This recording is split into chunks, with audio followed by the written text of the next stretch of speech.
Olá, seja bem-vindo ao curso de Xangana para iniciante. Essa é a segunda aula do curso. Vamos aprender 6 palavras em cada vídeo. Então, não esqueça de se inscrever no canal, ativar o sininho das notificações e deixar o seu like. Vamos começar.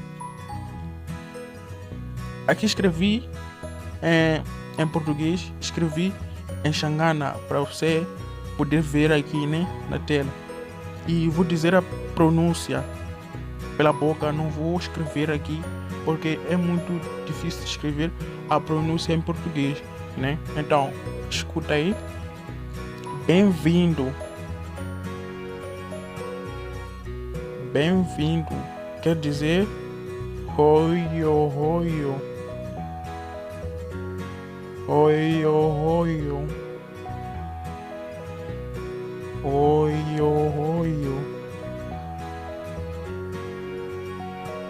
E bom dia quer dizer auxene. Auxene.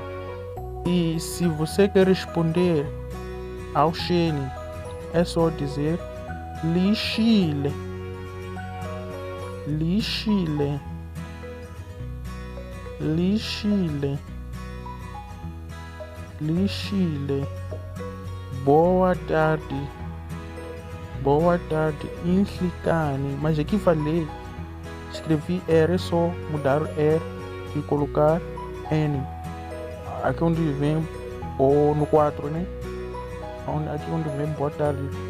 E aqui ao lado, no 4. É só mudar, colocar N. Inhlicane. Inhlicane. Boa noite. Boa noite. Em Xangana quer dizer Aupelene. Aupelene. E se você quer responder isso, é só dizer Lipelile.